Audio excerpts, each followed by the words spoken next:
എൻ്റെ പേര് ധൃതിലക്ഷ്മി. ഞാൻ കൊടുങ്ങല്ലൂരിൽ നിന്നാണ് വരുന്നത്.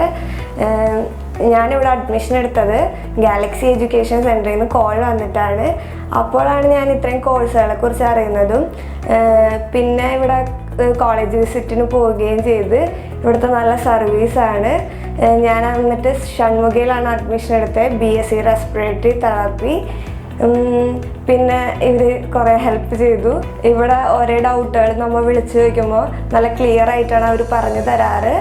പിന്നെ ഇവിടെ മെഡിക്കൽ കിറ്റ് കിട്ടുകയും ചെയ്തു. ആദ്യമായിട്ട് കോഴ്സിനെ കുറിച്ചൊരു വ്യക്തത ഉണ്ടായിരുന്നില്ല. അതിനുശേഷം ഇവിടെ വന്ന് ക്ലാസ് കേട്ടത് പിന്നെ നല്ലൊരു കോഴ്സ് തിരഞ്ഞെടുക്കാൻ എനിക്ക് കഴിഞ്ഞു. അതിൻ്റെ ഭാഗമായി ഗാലക്സിയിൽ നിന്ന് ഞങ്ങൾ കോളേജ് വിസിറ്റിന് പോവുകയും കോളേജ് വിസിറ്റ് ചെയ്തതിന് ശേഷം ഷൺമുഖ കോളേജിൽ അഡ്മിഷൻ എടുക്കുകയും ചെയ്തു. അതിനുശേഷം ഓരോ കാര്യങ്ങൾക്കും ഇവിടേക്ക് വിളിച്ച് ചോദിച്ച് സംശയങ്ങൾ തീർത്താണ് ഇതുവരെ ഇവിടെ വരെ എത്തിയത്. ഇപ്പോൾ മെഡിക്കൽ കിറ്റ് വാങ്ങുന്നതിന് വേണ്ടി വരികയും അതിനുശേഷം കോളേജ് തുറക്കുന്നതിൻ്റെ കാര്യങ്ങളെക്കുറിച്ച് സംസാരിക്കുകയും ചെയ്തു. വളരെ നല്ല എക്സ്പീരിയൻസാണ് ഇവിടുന്ന് കിട്ടിയിട്ടുള്ളത്.